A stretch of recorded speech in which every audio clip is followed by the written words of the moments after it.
दोस्तों, मेरे चैनल को जरूर सब्सक्राइब करें। आपका बहुत बहुत धन्यवाद।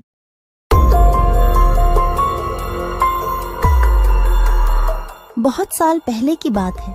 लक्ष्मीपुर के जंगल में एक पुरानी झील थी। वहां दिन में तो कोई घटना नहीं होती, पर थोड़ा सा भी अंधेरा छाते ही वह झील एक खूनी झील बन जाती। उस दौरान जो भी जानवर उस झील पर पानी पीने आ जाता, वह जिंदा वापस नहीं आता। कहाँ जाता, आज तक किसी को उसका पता नहीं चला था। यही वजह थी कि जंगल के सारे जानवरों ने, यहाँ तक कि जंगल की राजा शेर ने भी उस झील को खूनी झील घोषित कर दिया था। अब पूरे जंगल में कोई भी शाम को उस झील की तरफ जाने की हिम्मत नहीं करता था।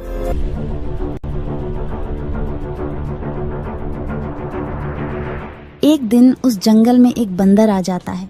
उसकी और खरगोश की मुलाकात होती है। अरे बंदर भाई, कौन हो तुम? पहले तो तुम्हें इस जंगल में कभी नहीं देखा। खरगोश भाई, आज तक मैं शहर में इंसानों के बीच चिड़ियाघर में था। किसी तरह आजाद होकर आया हूँ। क्या इस जंगल में मेरे रहने के लिए कोई जगह है? हाँ बंदर भाई, ये हम जैसे जानवरों का घर है, इंसानों का चिड़ियाघर नहीं। आओ, मैं तुम्हें पूरी जंगल की सैर करवाता हूँ, सारी जगह के बारे में बताता हूँ। जो जगह पसंद आए वहीं टिक जाना। और खरगोश बंदर को पूरा जंगल घुमाता है। हाथी, जिराफ जैसे कई जानवरों के रहने की जगह ही नहीं, वहाँ के राजा शेर की भी गुफा दिखाता है, पर उस खूनी झील के बारे में ना बताता है और ना उसे वह दिखाने ले जाता है। बंदर वहीं बरगद के एक बड़े से पेड़ को अपने रहने के लिए पसंद कर लेता है। वहां रहते हुए अभी उसे 2 दिन ही गुजरते हैं कि तीसरे दिन शाम को घूमता हुआ वह उसी खूनी झील के पास पहुंच जाता है। अरे वाह, कितने सुंदर झील है। जी तो करता है ठंडे ठंडे पानी में कूद कर नहा लूं, लेकिन सर्दी होने का डर है। चलो, आज सिर्फ ठंडा ठंडा पानी से अपना प्यास ही बुझा लेते हैं।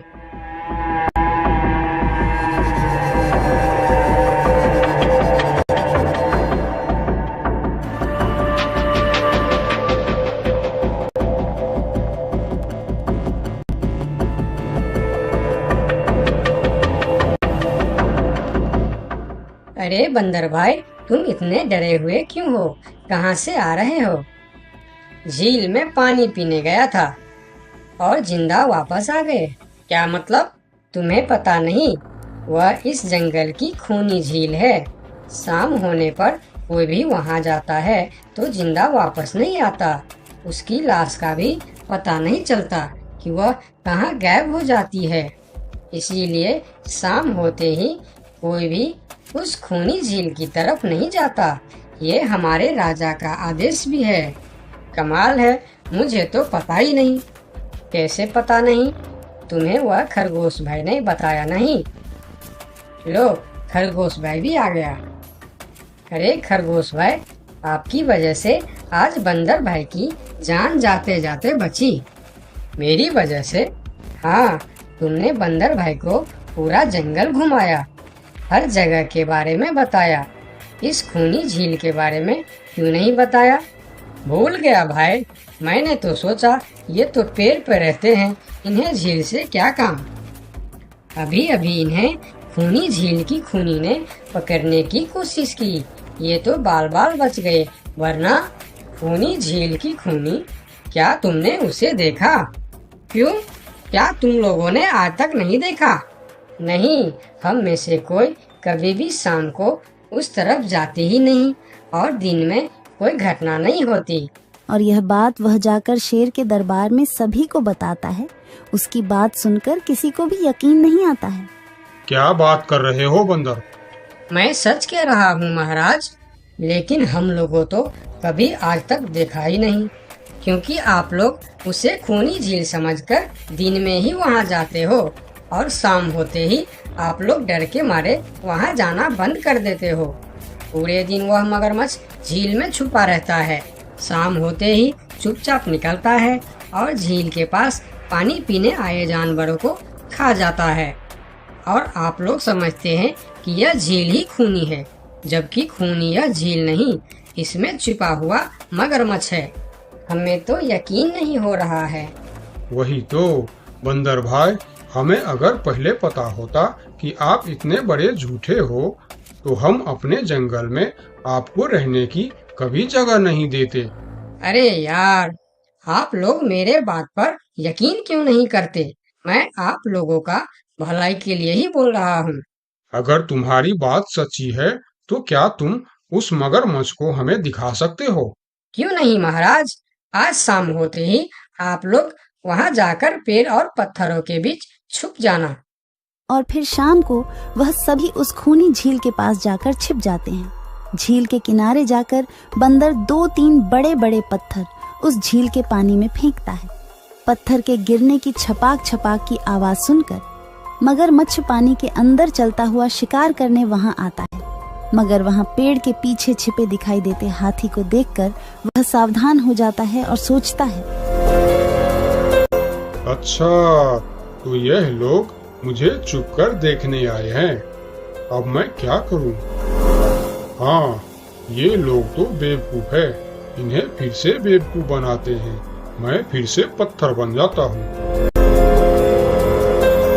देखा, हमने कहा था ना, झील में एक बड़ा सा पत्थर है। हाँ, देखो, यही पत्थर तो हमें हमेशा रात में दिखाई देता है। हाँ, वही तो। ये पत्थर सिर्फ रात को क्यों दिखता है, दिन में क्यों नहीं दिखता, कभी सोचा है? हाँ, रात को चंद्रमा की वजह से पानी में ज्वार आता है तो वह पत्थर ऊपर हो जाता है। दिन में ज्वार नहीं आता तो पत्थर पानी में डूबा रहता है। उनकी बेवकूफी भरी बातें सुनकर बंदर परेशान हो जाता है। अरे यार, तुम लोग भी ना समझते ही नहीं। ठीक है, चलो एक काम करते हैं। तुम लोगों को लगता है ना कि वह बड़ा पत्थर, कि वह बड़ा ही मजबूत पत्थर है। अगर यह खुद ही बता दे कि यह एक मजबूत पत्थर है तो मैं भी मान जाऊंगा और अभी गुलाटी मारते हुए झील में छलांग लगा दूंगा और तैरता हुआ इस तरफ से उस तरफ चला जाऊंगा। यह सुनकर मगरमच्छ के मुंह में पानी आ जाता है। लगता है आज बंदर का नरम नरम मांस खाने का मौका मिलेगा। वैसे भी ये सारे जानवर बेवकूफ है। आज तक मुझे पत्थर ही समझते आए हैं। मैं पत्थर हूँ, मैं मजबूत पत्थर हूँ। सुना आप लोगों ने? ये कैसे आप लोगों को बेवकूफ समझता है? अरे पत्थर भी कभी बोलते हैं क्या? अब सभी की समझ में बंदर की बात आ जाती है। रात भर सभी शेर राजा की गुफा में मीटिंग करते हैं। बंदर सही कह रहा था। यह मगरमच्छ जरूर कहीं दूसरे जगह से हमारे जंगल में आ गया है। लेकिन अब क्या करे? अगर धरती पर होता तो मैं उसे धूल चटा देता था, लेकिन पानी में हमारा शक्ति कम हो जाती है। तो क्या इससे हमें कभी छुटकारा नहीं मिलेगा महाराज? मेरे ख्याल से तो नहीं। मिलेगा महाराज। ये पानी में भी रहेगा, हमें देखेगा भी, मगर वह कुछ कर नहीं पाएगा। ये कैसे हो सकता है? हो सकता है हाथी भाई। बस आप लोग मुझे 2 बड़े बड़े रस्सी दे दो। रस्सी का क्या करोगे? मैं शहर के चिड़ियाखाना में था तो एक एक तरीका सीखा है जानवरों पर कब्जा करने की। हम इस पर कब्जा कर लेंगे। और बंदर को 2 बड़ी बड़ी रस्सी लाकर दी जाती है। फिर बंदर उन सभी के साथ रस्सी लेकर उस खूनी झील पर पहुंचता है।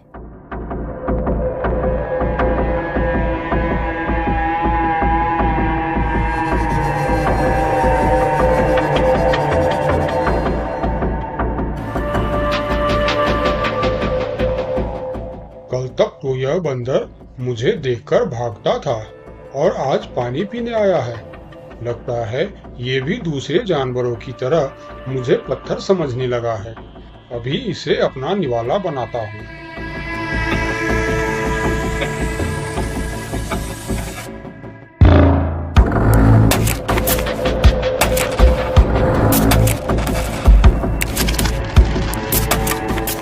अरे, ये तो भाग भी नहीं पा रहा है। अब यह जितना ज्यादा फरफराएगा उतना यह फंदा कसता जाएगा और चुपचाप रहेगा तो फंदा ढीला रहेगा। जैसे यह फिर हिलेगा फिर फंदा कसता जाएगा। अब ना यह इससे छूट सकता है और ना पानी में जा सकता है। अरे वाह, फिर तो यह हमारा कुछ भी नहीं बिगाड़ सकता। अब हम सारे जानवर इस झील में कभी भी पानी पी सकते हैं, कभी भी नहा सकते हैं। अब यह हमारा कुछ भी नहीं बिगाड़ पाएगा। अरे वाह बंदर भाई, मान गए। आपने तो हमारी समस्या ही खत्म कर दी, वरना रात भर हमें प्यास ही रहना पड़ता था कि हमें झील में पानी पीने गया और झील ने हमें खा लिया। तो आज हमें एक बात समझ में आई है कि किसी भी अफवाह के चक्कर में हमें अपनी जगह छोड़कर नहीं जाना चाहिए, बल्कि उस अफवाह का समाधान क्या है वह खोजना चाहिए, क्योंकि कोई भी जगह खूनी नहीं होती, उस जगह पर रहने वाला खूनी होता है।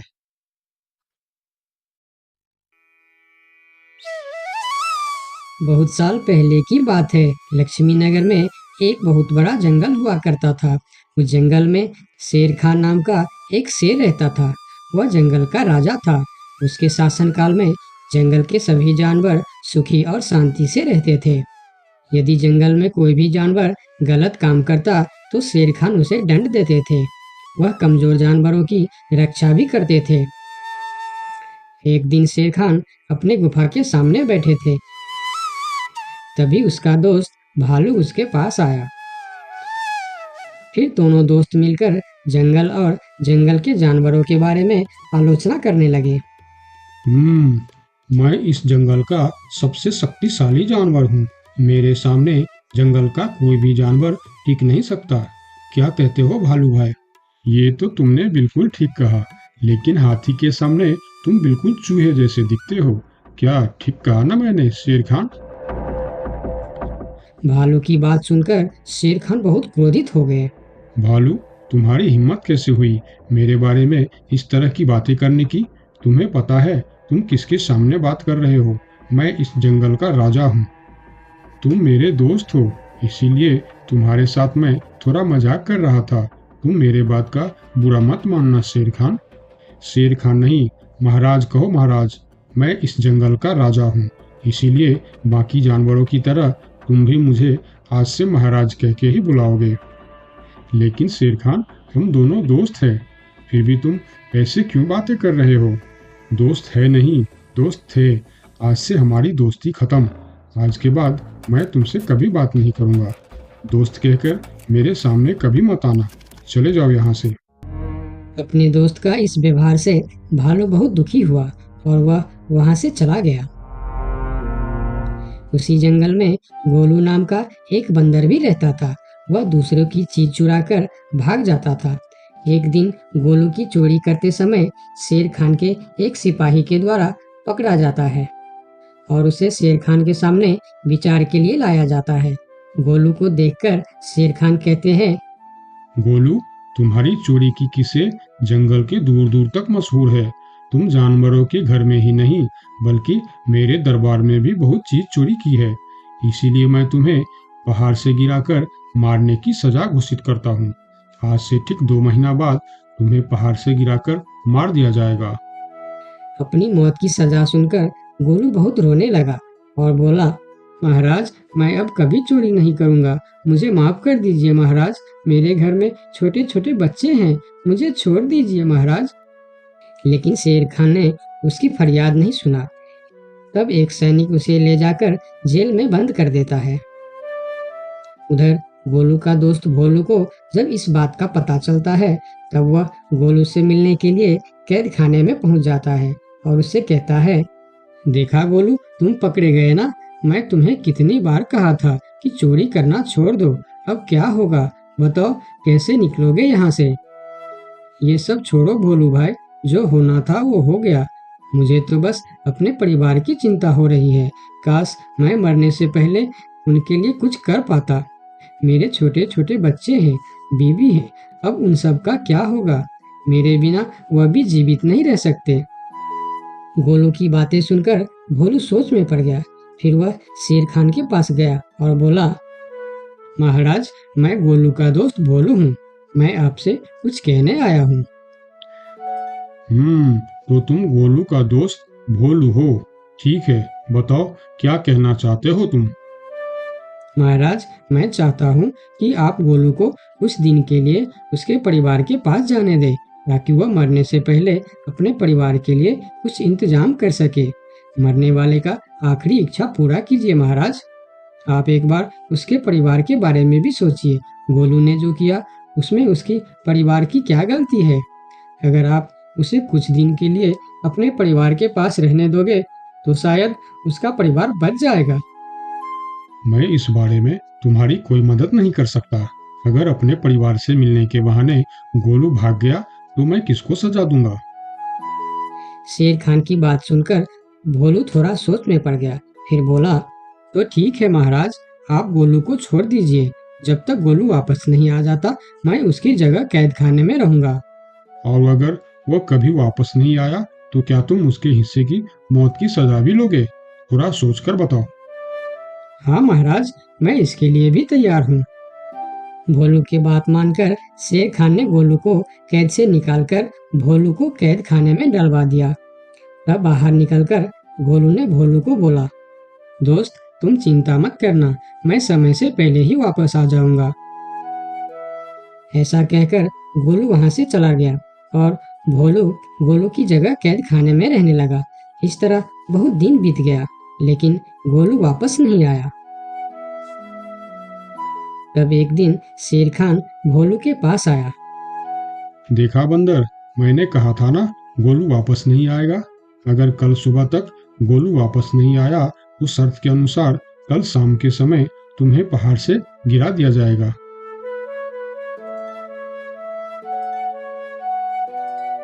अगले दिन भी जब गोलू वापस नहीं आया तब शेर खान और उनके सैनिक भोलू को लेकर पहाड़ के किनारे पर गए। फिर भोलू को खाई के किनारे खड़ा करके शेर खान ने कहा, देखा ना मूर्ख बंदर, तुम्हारे दोस्त तुमको धोखा देकर चला गया। अब तुम मरने के लिए तैयार हो जाओ। लेकिन इस बार भी गोलू नहीं डरा और बोला, कोई बात नहीं महाराज, मैं अपने दोस्त के लिए मरने के लिए भी तैयार हूँ। मैं यह जानकर बहुत खुश हूँ कि मेरा दोस्त अपने परिवार के साथ खुश है। मेरे आगे पीछे और कोई नहीं है, मैं तैयार हूँ महाराज। शेर खान और भोलू के बीच बातचीत चल ही रही थी कि तभी थोड़ी दूर पर गोलू उनके और आता हुआ दिखाई दिया।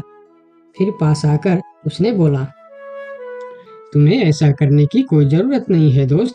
तुमने मेरे लिए जो किया उसके लिए तुम्हारा बहुत बहुत शुक्रिया।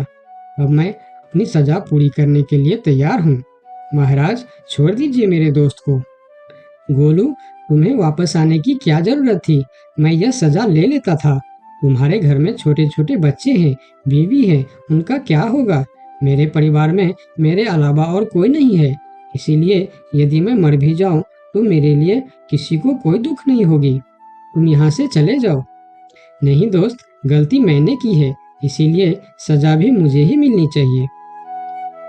उन दोनों की दोस्ती को देखकर शेर खान सोचने लगे, ये दोनों अपने दोस्ती के खातिर एक दूसरे के लिए जान देने के लिए तैयार है, और मैं एक छोटी सी बात के लिए अपने सबसे अच्छे मित्र भालू से दोस्ती तोड़ दी। यह मैंने बहुत बड़ा गलती कर दी। मुझे इसका प्रायश्चित करना ही होगा। किसी को मरने की कोई जरूरत नहीं है। तुम दोनों की दोस्ती देखकर मैं गोलू की सजा माफ करता हूँ। और याद रखना गोलू, अगर तुमने फिर से चोरी की तो अगली बार मैं तुम्हारी सजा माफ नहीं कर पाऊंगा। नहीं नहीं महाराज, आज के बाद मैं फिर कभी ऐसा गलती नहीं करूंगा। आज से मैं ईमानदारी से मेहनत करके अपना परिवार चलाऊंगा। आपका बहुत बहुत धन्यवाद महाराज। ठीक है, अब तुम लोग यहाँ से जा सकते हो। उनके जाने के बाद शेर खान सीधा अपने दोस्त भालू के पास गया। भालू मेरा दोस्त, मैं यहाँ तुमसे माफी मांगने के लिए आया हूँ। मैंने जो उस दिन तुम्हारे साथ व्यवहार किया वह बहुत गलत था। मैं बहुत शर्मिंदा हूँ, मुझे माफ कर दो मेरे दोस्त। लेकिन महाराज, आपने तो कहा था। महाराज नहीं, शेर खान बोलो, शेर खान। आज से तुम मुझे महाराज नहीं शेर खान ही बुलाओगे, क्योंकि दोस्त एक दूसरे के नाम लेकर ही बुलाते हैं। आज से तुम मेरे सबसे अच्छे दोस्त हो। गोलू और भोलू की दोस्ती देखकर शेर खान को अपनी गलती का एहसास हुआ और उसने भालू से माफी मांगी और दोनों फिर से दोस्त बन गए। तो दोस्तों, इस कहानी से हमें यह सीख मिलता है कि कभी-कभी दूसरे के अच्छाइयों को देखकर भी हम अच्छा बन जाते हैं। इसीलिए हमें हमेशा अच्छे लोगों के साथ ही दोस्ती रखनी चाहिए और अच्छे-अच्छे काम भी करनी चाहिए। आपका बहुत-बहुत धन्यवाद।